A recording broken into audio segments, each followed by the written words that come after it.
Bien, considerando, ¿verdad? Lo que son los ácidos y las bases, hay varias teorías, ¿verdad? De acuerdo con cómo se ha ido comprendiendo la naturaleza, ¿verdad?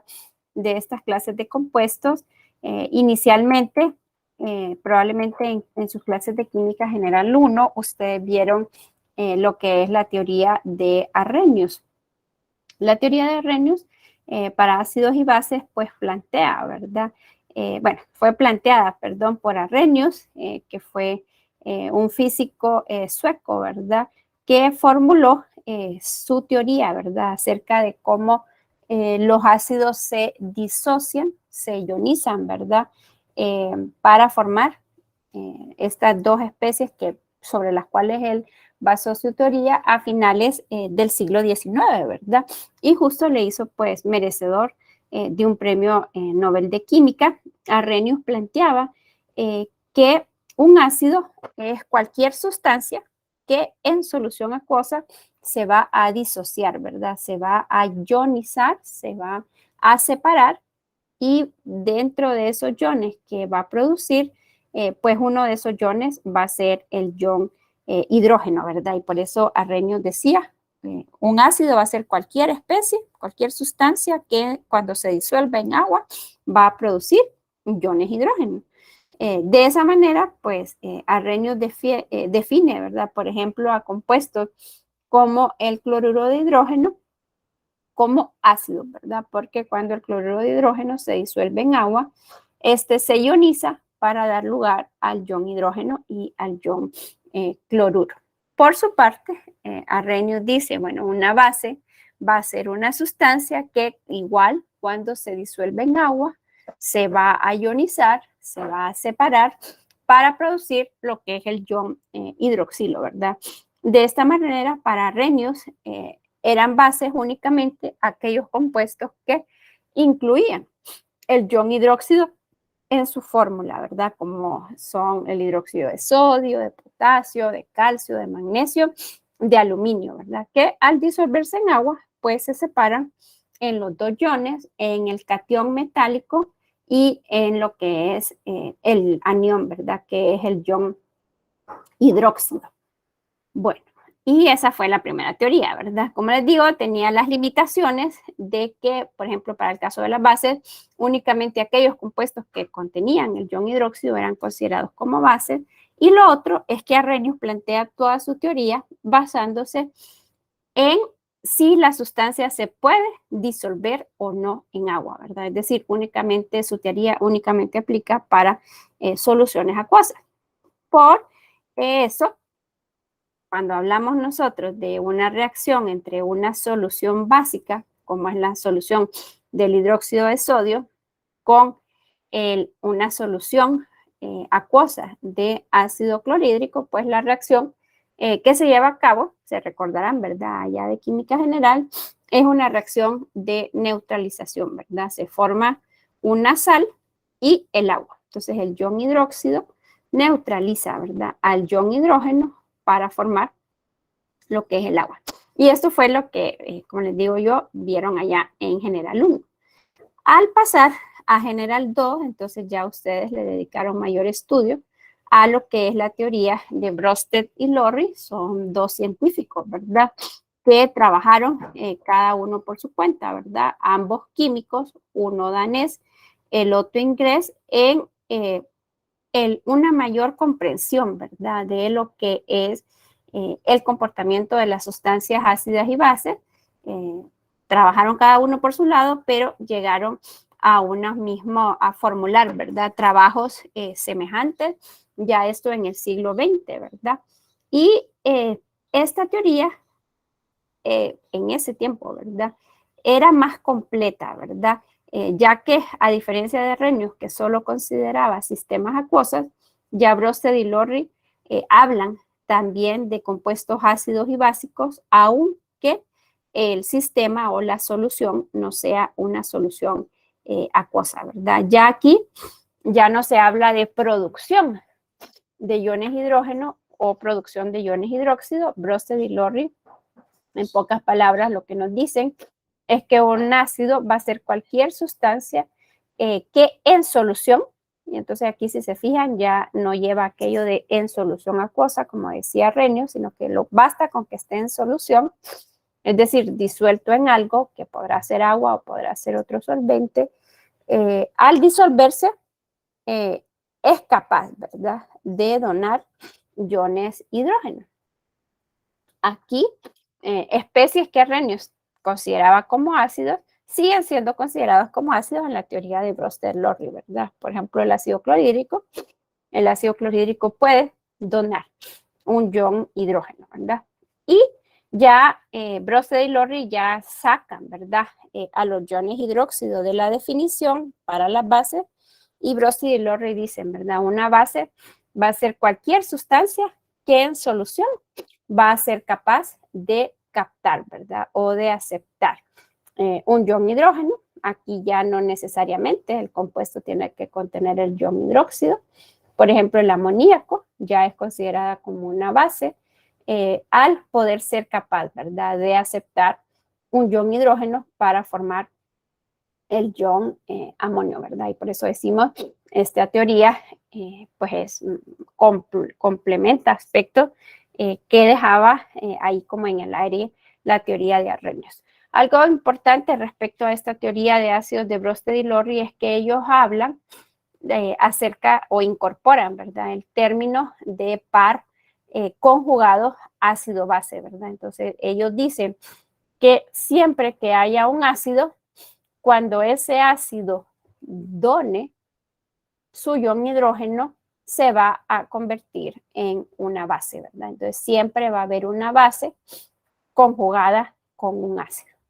Y luego, cuando una base acepte un ion hidrógeno, esa base se va a convertir en un ácido. Entonces va a haber un ácido conjugado con cada base, ¿verdad? Y entonces aquí, si se fijan, hablamos de dos pares, ¿verdad? Pero entonces aquí ellos dicen, siempre va a haber un par que un ácido, al donar su protón, se va a convertir en una base, al aceptar un protón, se va a convertir en un ácido, ¿verdad? Y entonces aquí ya se los puse en palabras, ahí lo pueden ustedes luego revisar, ¿verdad?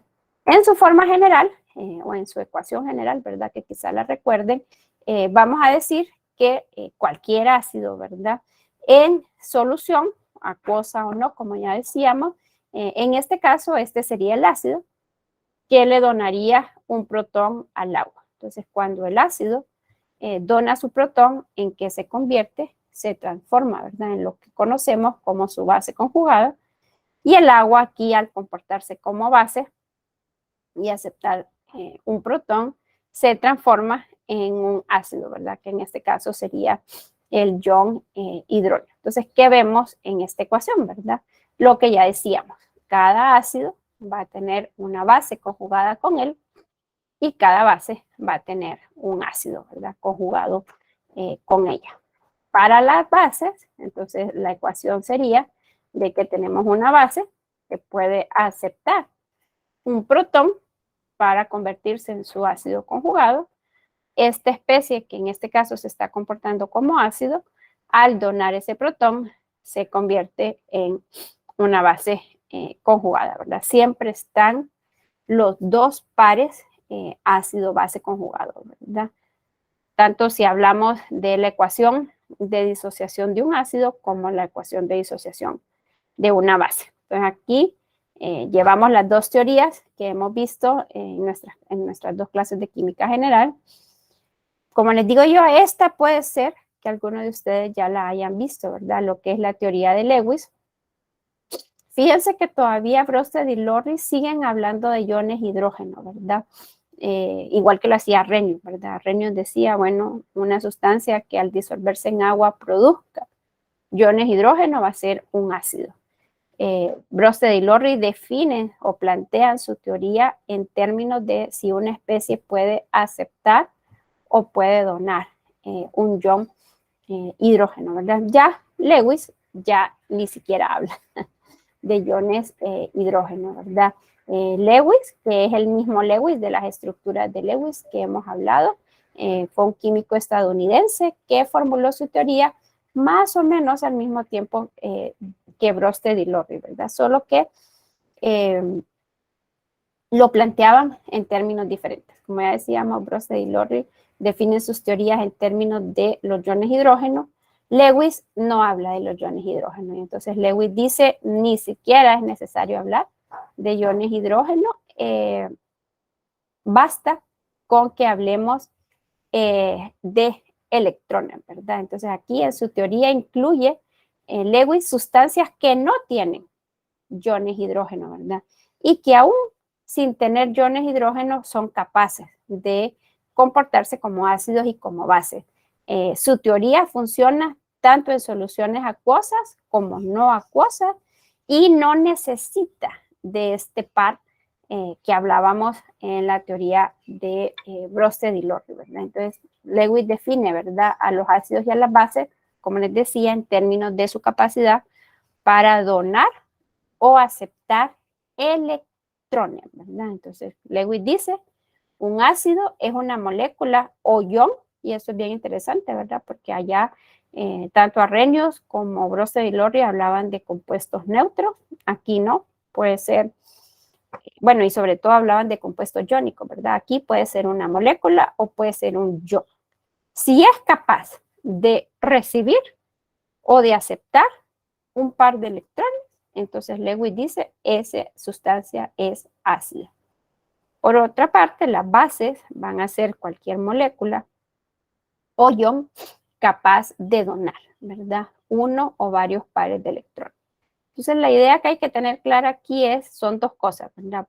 Por una parte, si la base va a donar pares de electrones, obviamente no podemos donar, o sea, yo no les puedo decir, miren ustedes, voy a hacer una rifa y voy a donar 1.000.000 de lempiras al que gane el boleto. Yo no tengo 1.000.000 de lempiras para podérselos dar.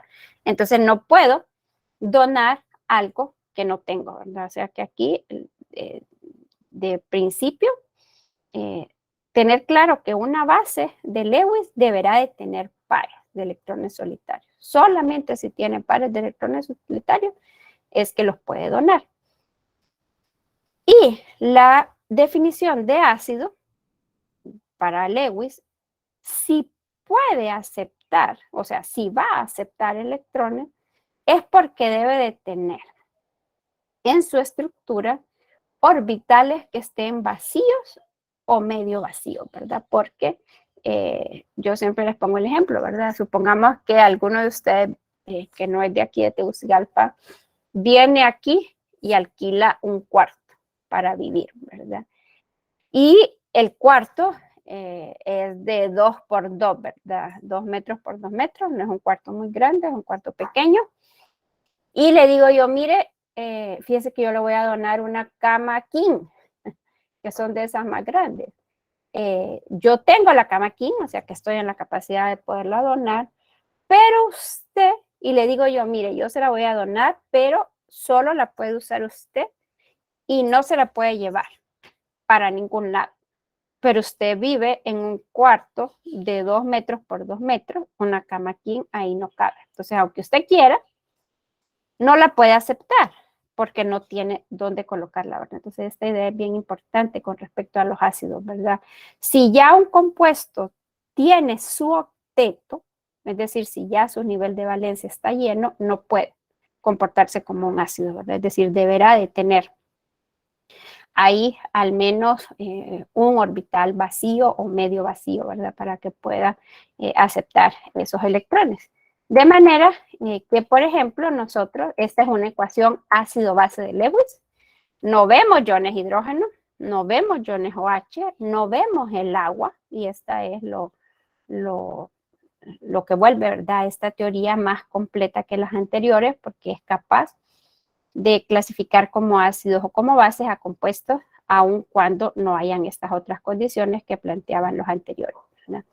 Entonces, si pensamos, por ejemplo, en este trifluoruro de boro, ahí podemos ver lo que les estaba diciendo, ¿verdad? Vamos a tomar la misma pizarra que hemos estado utilizando en esta semana, si nosotros tenemos el trifluoruro de boro y nosotros pues vamos aplicando todo lo que hemos visto, tendríamos el boro que está formando 3 enlaces sencillos, por lo que ya podemos ir proponiendo, ¿verdad? Que va a tener una forma o una geometría que va a ser trigonal, ¿verdad?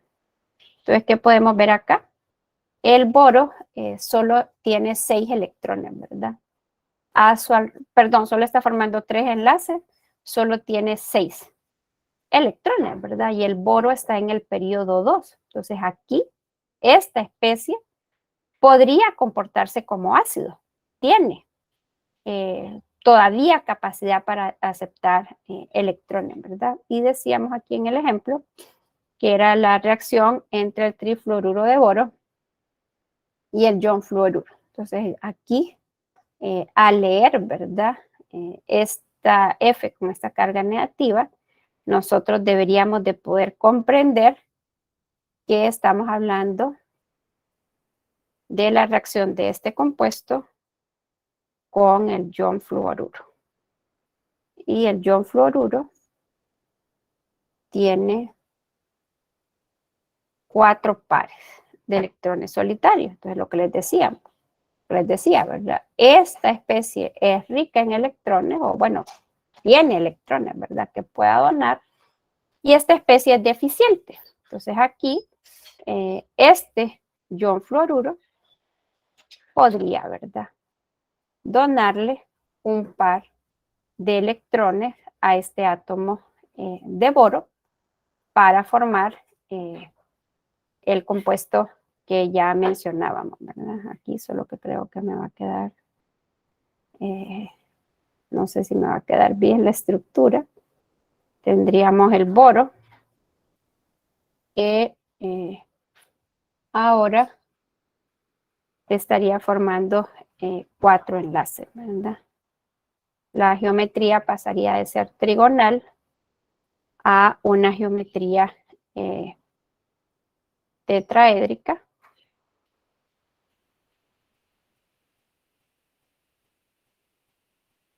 Bueno, ahí más o menos. Quedaría unido a 4 flúors, ¿verdad? Solo por cuestiones del tiempo no voy a representar los pares de electrones, pero tendríamos que estar de acuerdo que cada uno de estos átomos de flúor tiene 3 pares, ¿verdad? De electrones solitarios. Ellos se encuentran en su patrón neutro, ¿verdad? No así en el caso del boro, ¿verdad? Si aplicamos lo que ya habíamos visto de la carga formal, el boro tiene 3 electrones de valencia, menos, pues en este caso tiene 0 electrones en pares solitarios y está formando 4 enlaces, ¿verdad? Entonces aquí nos quedaría 3 menos 4, así que eso nos daría menos 1, ¿verdad? Este boro aquí quedaría con una carga formal negativa, ¿verdad? Que es esta que miramos acá, ¿verdad? Aunque aquí esta es la fórmula molecular, pensar que no es el flúor, ¿verdad? El que tiene la carga formal, perdón, lo siento. Aquí, aunque miremos esta ecuación y veamos aquí la carga negativa en este flúor, pues realmente no es el flúor el que tiene la carga formal, ¿verdad? Quien tiene la carga formal negativa, como lo acabamos de calcular ahorita, pues es el boro. Y bueno, esas son las 3 teorías de ácidos y bases. No sé si hay alguna duda, alguna pregunta. 2 de ellas, como les digo yo, ya las vieron en sus clases de química general. Así que no Por eso las paso un poco rápido porque ya es un repaso. No sé si hay alguna duda respecto a esta tercera, que es la teoría de Lewis. O si estamos bien.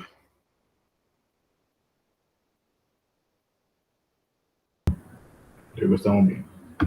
Ok, bueno, entonces estamos en el capítulo 2, como les decía, ¿verdad? El capítulo de ácidos y bases.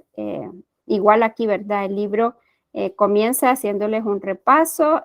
Si consideran que necesitan más, pues entonces aquí ustedes lo pueden leer, ¿verdad? No repasa la teoría de Arrhenius. Bueno, sí, creo que aquí en la introducción habla un poquito, pero entra de un solo sobre toda la teoría de Brøsted y Lorry. Repasa, ¿verdad? Esto de lo que son la base conjugada, los ácidos conjugados. Hay varios ejemplos ahí, ¿verdad?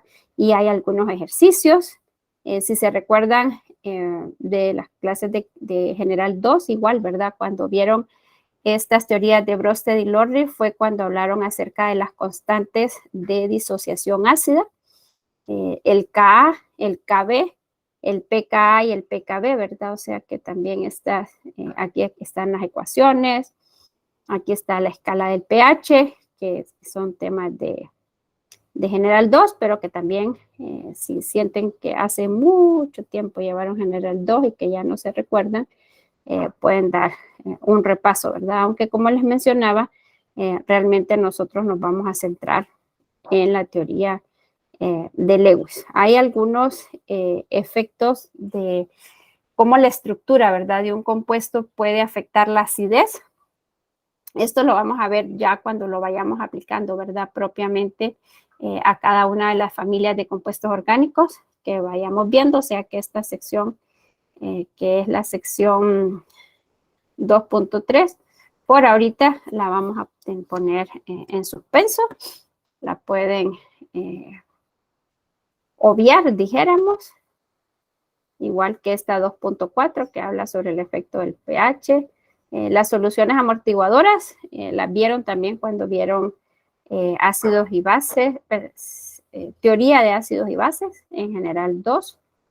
Y nos vamos directamente entonces a esta, ¿verdad? Que es la sección 2.6, que son los ácidos y bases de Lewis. Si se fijan, aquí está una representación similar a esta que les acabo de hacer yo ahorita aquí en la pizarra. Bueno, estamos utilizando la misma pizarra que hemos utilizado toda esta semana. Aquí en el chat les voy a colocar el enlace para que vayamos haciendo los ejercicios. Y aquí entonces, si se fijan, está esta flecha que aquí en el libro lo pueden ya leer, ¿verdad? Esto es lo que se conoce como flecha curveada.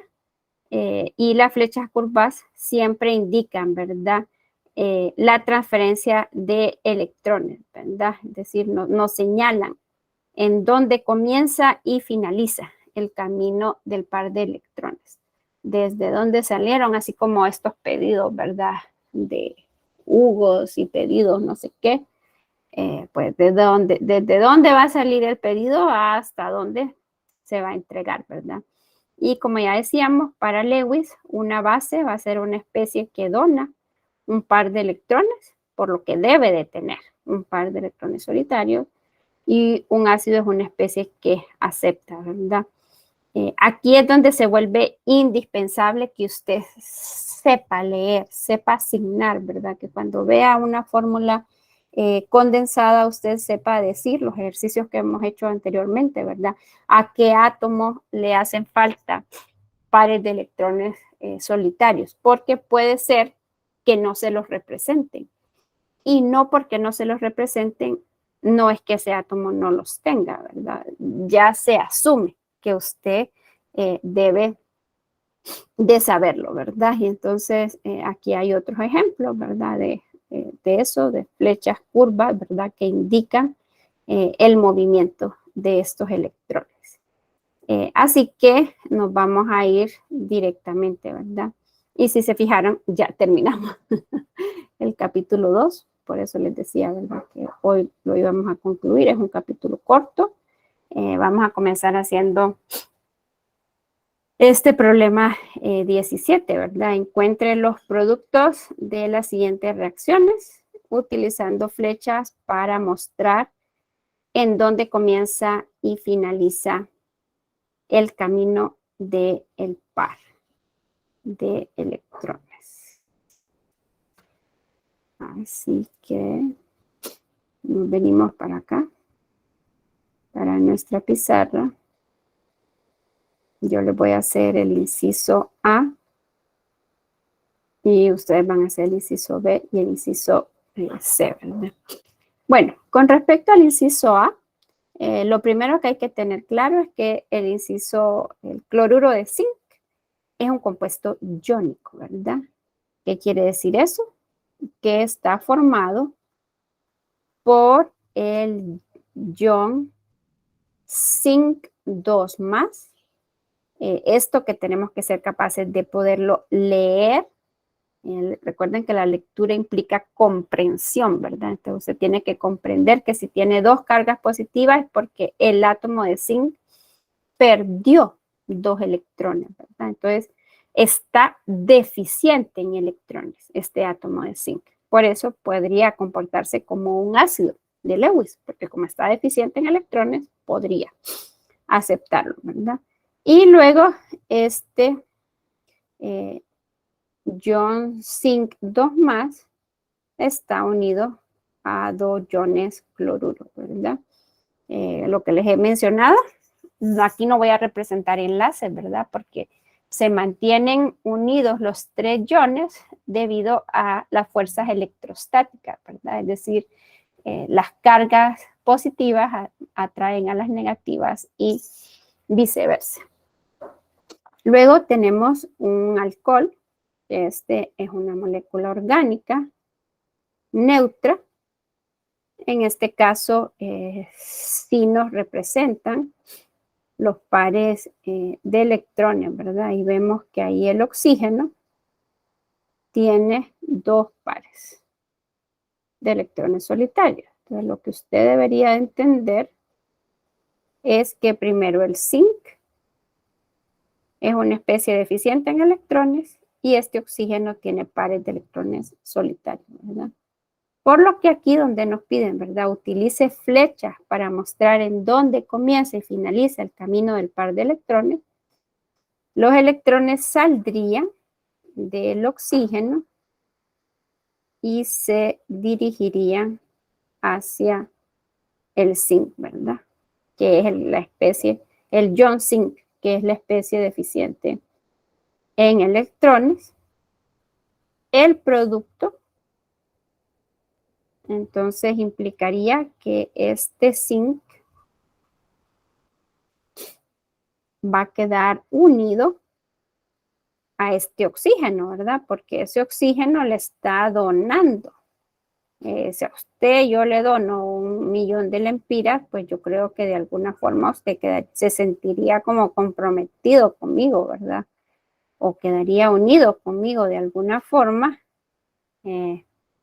¿Por qué? Pues sí, yo al menos sí, ¿verdad? Si alguien me regalara 1.000.000 de lempiras, pues yo claro que se lo agradecería infinitamente y aunque sea, pues le tendría presente, ¿verdad?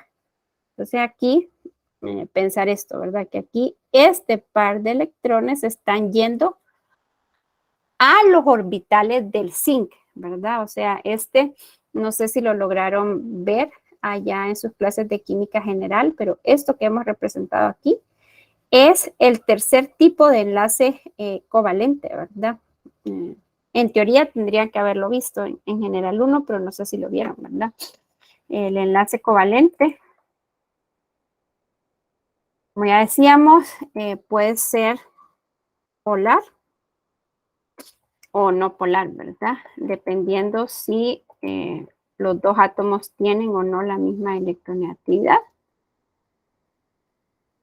Pero luego, esa es una forma de clasificarlo, ¿verdad? En enlace covalente polar y en enlace covalente no polar. Esto es si los dos átomos que están compartiendo electrones tienen la misma electronegatividad o no. Pero si, por ejemplo, un solo átomo está compartiendo los dos pares de electrones, porque, por ejemplo, aquí estamos diciendo que cuando este enlace se formó, el oxígeno compartió un electrón y el carbono compartió otro. Es un enlace polar porque el oxígeno es más electronegativo que el carbono. Pero en este caso estamos diciendo que es un solo átomo el que comparte los dos electrones necesarios, ¿verdad? Para el enlace. Entonces, en ese caso, el enlace covalente se llama enlace covalente coordinado, ¿verdad?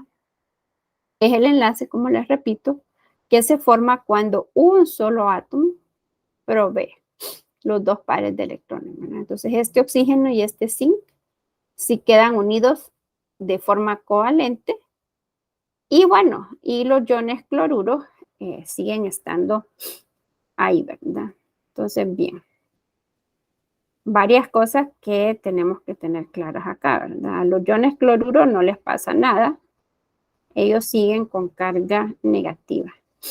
Si usted ya se ha ido estudiando los patrones comunes, entonces debería de reconocer que cuando este oxígeno está formando 3 enlaces y solamente tiene un par solitario, ¿qué carga formal tiene?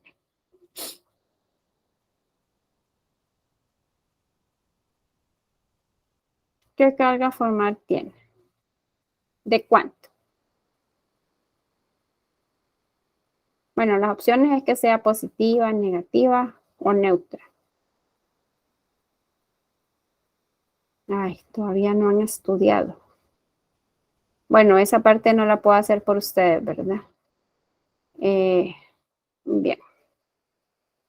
Bueno, entonces vamos a calcularlo, ya que no se lo sabe.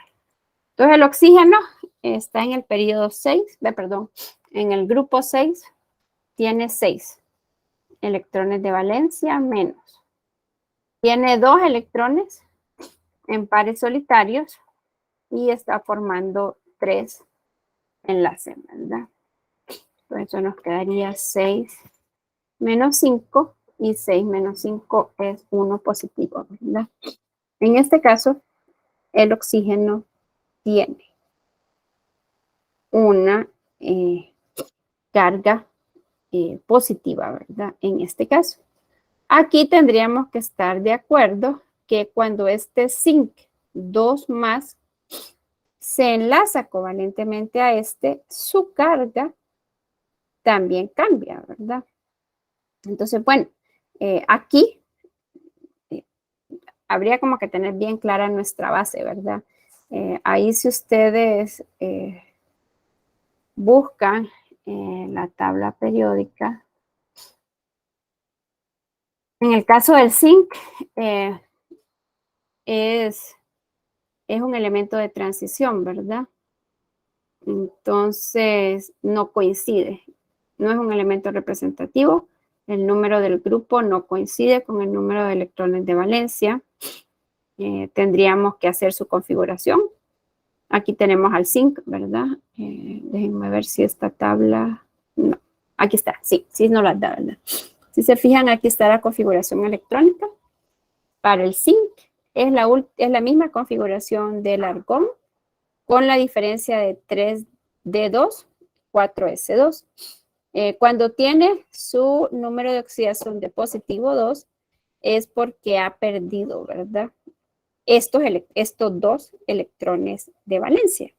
Entonces aquí, al calcular la carga formal, entonces nosotros diríamos que para el zinc, entonces, ¿cuál es el número de electrones de valencia, verdad? El número de electrones de valencia sería 0, ¿verdad?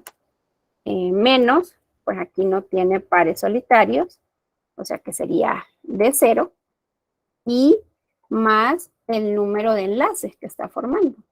En este caso el zinc está formando un enlace, ¿verdad? Entonces aquí esto nos quedaría 0 menos 1, ¿verdad? Aquí este zinc ha ganado un electrón, ¿verdad? que es, normalmente en un enlace covalente, este oxígeno tendría que estar compartiendo un electrón y el zinc tendría que estar compartiendo otro. Pero como hemos dicho, este es un enlace covalente coordinado, este oxígeno está compartiendo los dos. Es como si el oxígeno le está diciendo al zinc, te regalo pues, o sea, como, vamos al cine. Y las entradas en el cine, yo tengo mucho tiempo de no ir al cine, así que no sé cuánto cuesta, pero supongamos que valieran 100 lempiras, no sé cuánto están costando, pero supongamos que valgan 100 lempiras. ¿No? Y entonces usted tiene 99. Eh, perdón, el otro tiene la intención de ir al cine y le dice, no, es que yo solo tengo una empira, fíjate, no, no importa, vamos al cine, yo tengo 199, ¿verdad? Entonces, pero realmente la persona cuando llega al cine paga los 200, entonces realmente usted no puso nada, porque la otra persona pagó los 200, ¿verdad? Más o menos eso es lo que pasa aquí, ¿verdad? El oxígeno está donando los dos electrones, pero como para formar un enlace se ocuparía que cada uno, entonces por eso aquí la carga del zinc, o sea, esta carga que era 2 positiva porque había perdido sus 2 electrones de valencia, cuando el oxígeno le comparte 2 electrones es como si ganara 1, entonces ya su carga no sería de 2 más, ¿verdad? Sino que la carga del zinc sería de positivo 1, ¿verdad? Entonces, si se fijan, queda una, 2 cargas negativas y siempre están las 2 cargas positivas, ¿no?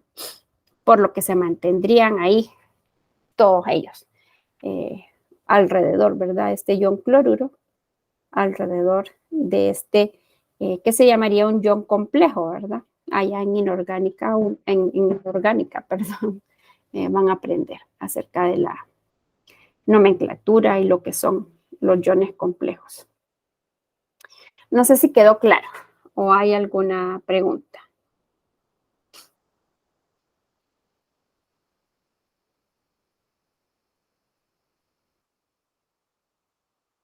¿No hay preguntas? Bueno, entonces traten ustedes de hacer el inciso B y el inciso C.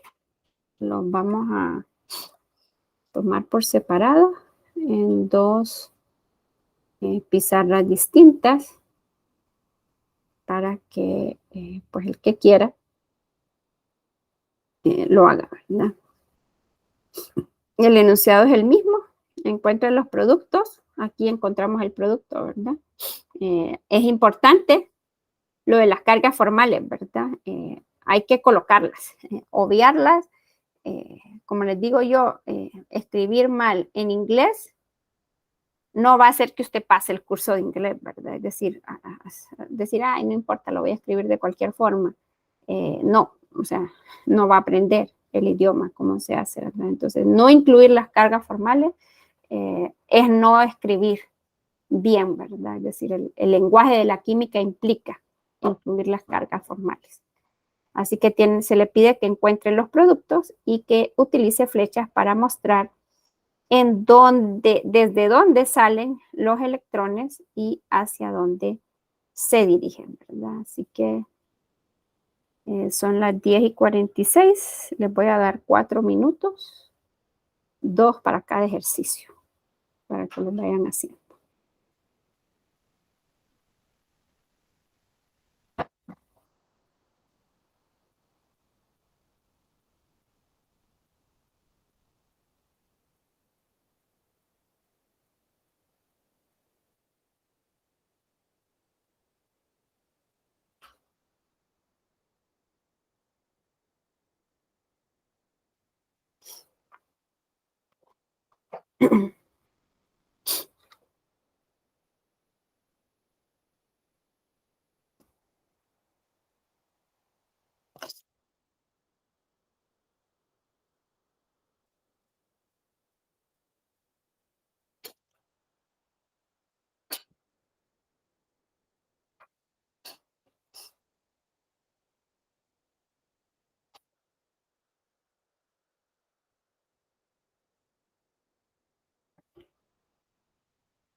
¿Me escuchan, joven?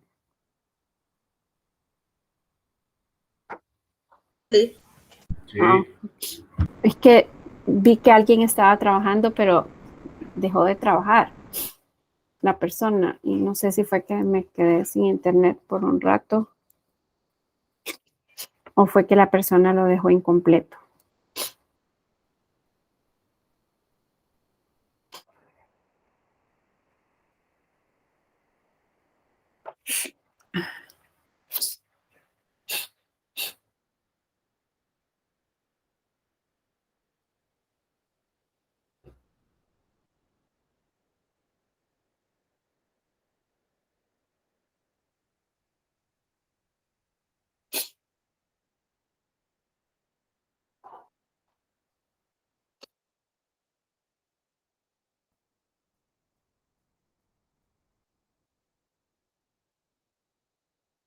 Voy a volver acá. Y una pregunta, ¿las flechitas de dónde puedo agarrar si no encuentro? ¿Perdón? Para indicar como flecha, ¿cuál herramienta puede utilizar? La misma con la que escribe. Usted tiene que dibujar la flecha.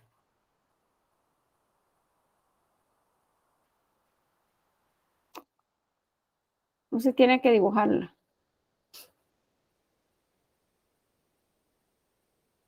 Desde los pares de electrones que se están donando hacia la especie que los está aceptando.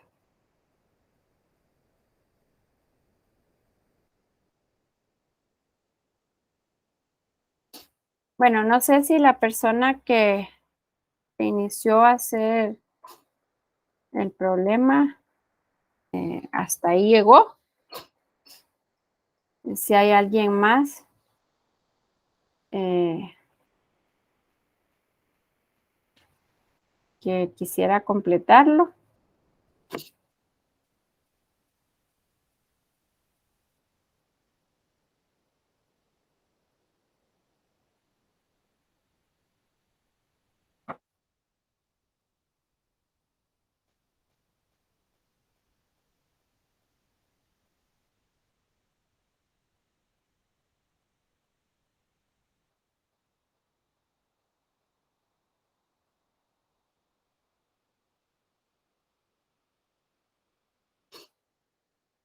Bueno, aquí voy a tomarme yo.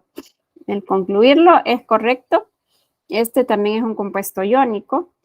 Aquí lo que hizo falta es que este ion hierro 3 más está rodeado, ¿verdad? De 3 iones bromuro. Aquí, igual que en el caso anterior, el hecho de que este hierro sea un catión quiere decir que perdió, ¿verdad? Electrones y que por lo tanto tiene orbitales vacíos. Y luego este aquí sí lo podemos ver. Ya por eso ya no lo voy a representar, ¿verdad? Este ion bromuro tiene 4 pares de electrones solitarios. Aquí la flecha saldría de un par de electrones solitarios del bromo hacia el hierro, ¿verdad? De manera que en el producto ese hierro quedaría unido de forma covalentemente coordinada a este bromo que ya solo tendría 3 pares de electrones solitarios. Aquí tendríamos que estar todos claros. Este bromo se encuentra en su estado, en su patrón común neutro, ¿verdad? Está formando un solo enlace y tiene 3 pares de electrones solitarios.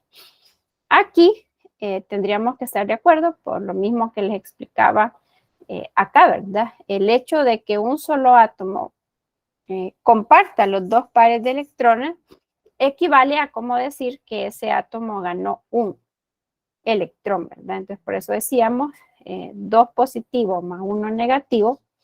La carga neta del zinc era de 1 positivo. En este caso, por el hecho de que este ion bromuro done este par de electrones, la carga ahora del ion hierro sería 2 positiva, ¿verdad? Siempre ahí quedarían, ¿verdad? 3 iones bromuro rodeando, ¿verdad? Y ahí entonces, ustedes se fijan, hay una carga negativa que no se cancela, ¿verdad? Aquí yo estoy haciendo las estructuras, cómo quedaría, ¿verdad? La estructura de Lewis.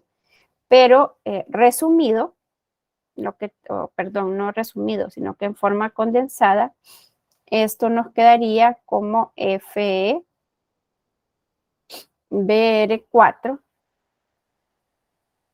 y este conjunto tendría una carga negativa, ¿verdad? Porque solamente se cancelan 2 de las cargas negativas con 2 cargas positivas, ¿verdad? Hay una carga negativa que no se cancela. Este sería el producto y esta sería la flecha que indicaría, ¿verdad? El movimiento de electrones desde este bromuro que los está donando hacia este hierro que los acepta. No sé si hay alguna pregunta o alguna duda. O si estamos bien.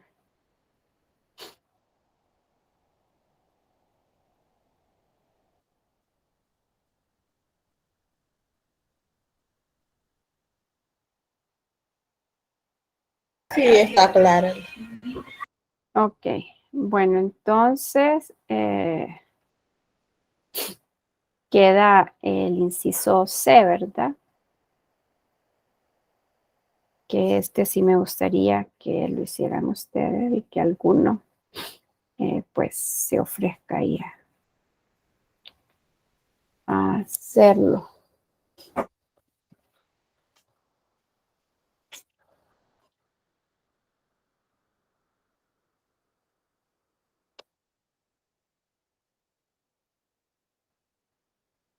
Bien.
A ver, ¿quién se atreve?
Muy bien, que alguien está ahí trabajando.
No sé quién lo está haciendo, pero creo que está haciendo el producto. Y recuerde que tiene que hacer el movimiento. Puede utilizar estos así como están aquí para que lo represente. Pero recuerden que se les están pidiendo las dos cosas, ¿verdad?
Bien, aquí recordar que el cloruro de aluminio también es un compuesto iónico, ¿verdad usted? No es un compuesto covalente, porque aquí tienen estos guiones como representando si fueran enlaces.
Ajá, y la flecha curva.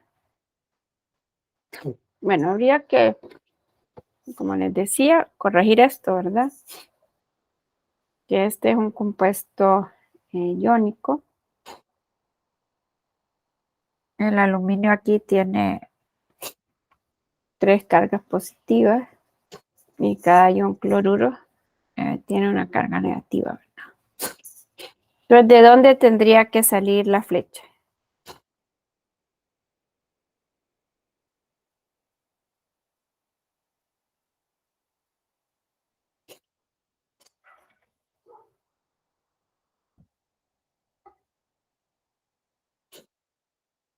¿De dónde tendría que salir?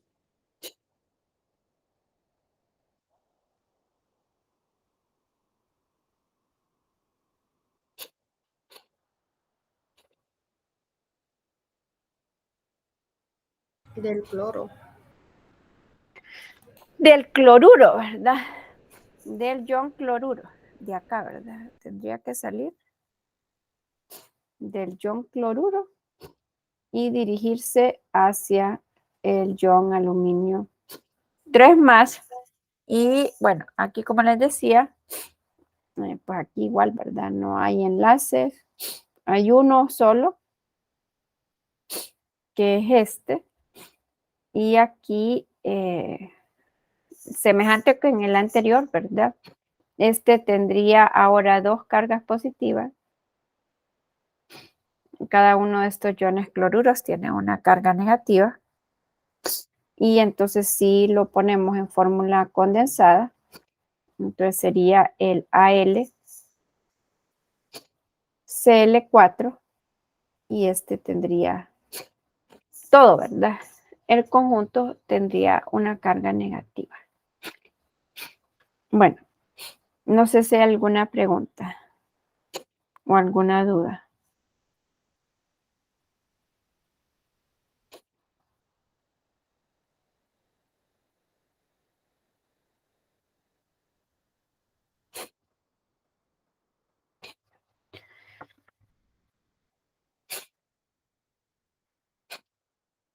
No. Bueno, entonces ahora haríamos el problema 18, ¿verdad? Que es, que dice así, muestre cómo reacciona cada uno de los siguientes compuestos con el ion hidróxido, ¿verdad? O sea que es parecido a estos que acabamos de hacer ahorita, solo que tendrían que hacer la estructura de cada uno de estos incisos por separado y luego representar la estructura de Lewis para el ion hidróxido. Bueno, entonces son las 11:10. Les voy a dar 10 minutos, no, 5 minutos, 10 es mucho, para que intenten hacer por lo menos los primeros, ¿verdad?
Bueno, entonces aquí, porque los veo que hoy como que no quieren participar.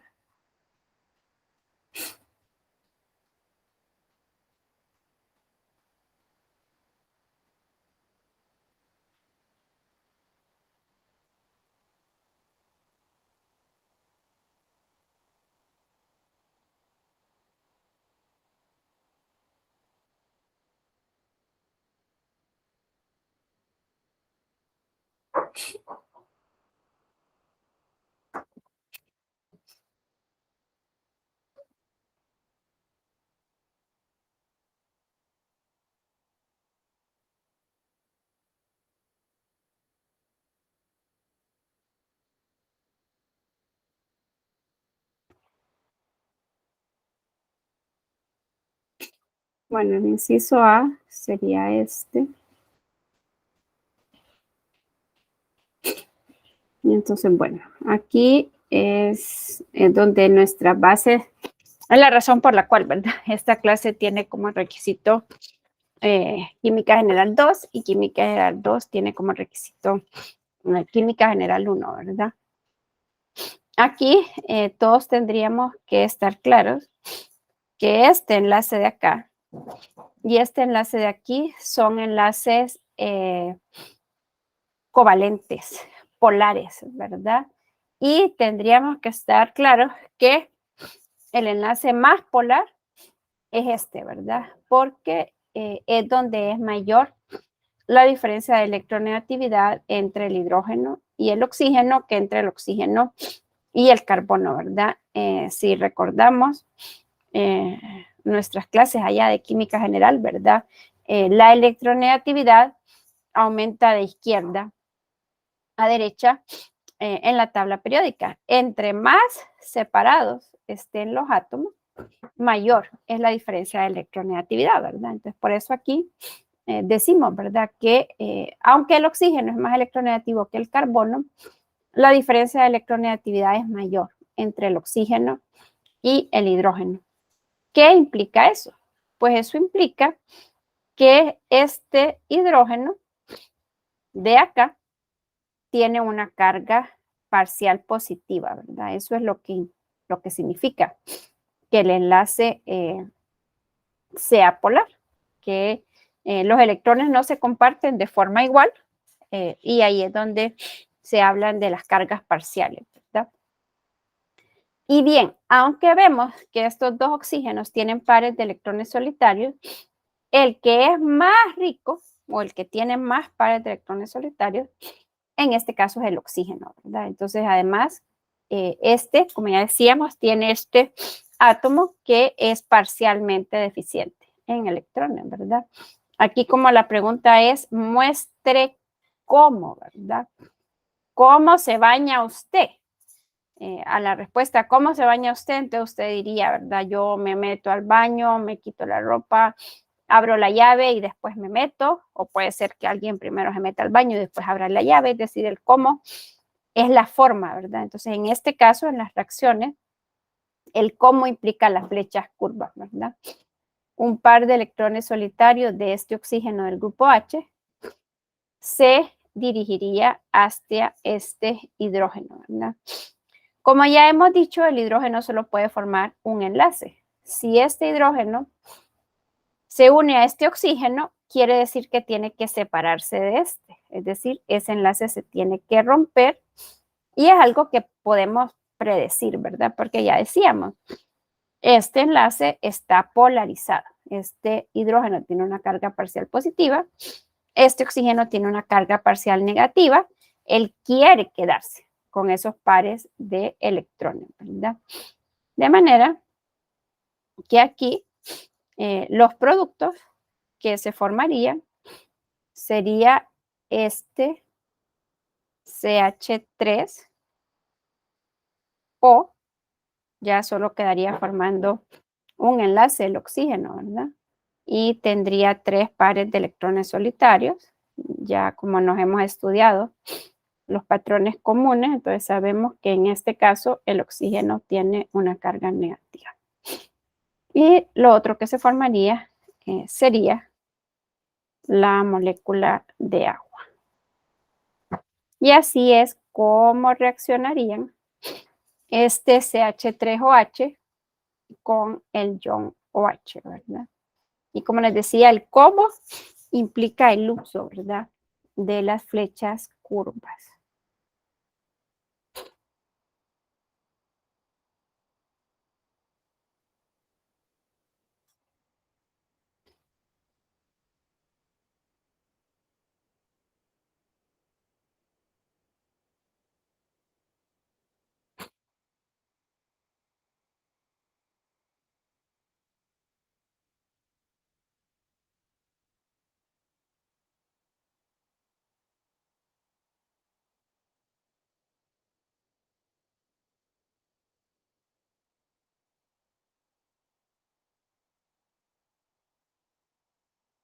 Bueno, entonces a ver, ¿quién quiere hacer el inciso B?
No, nadie.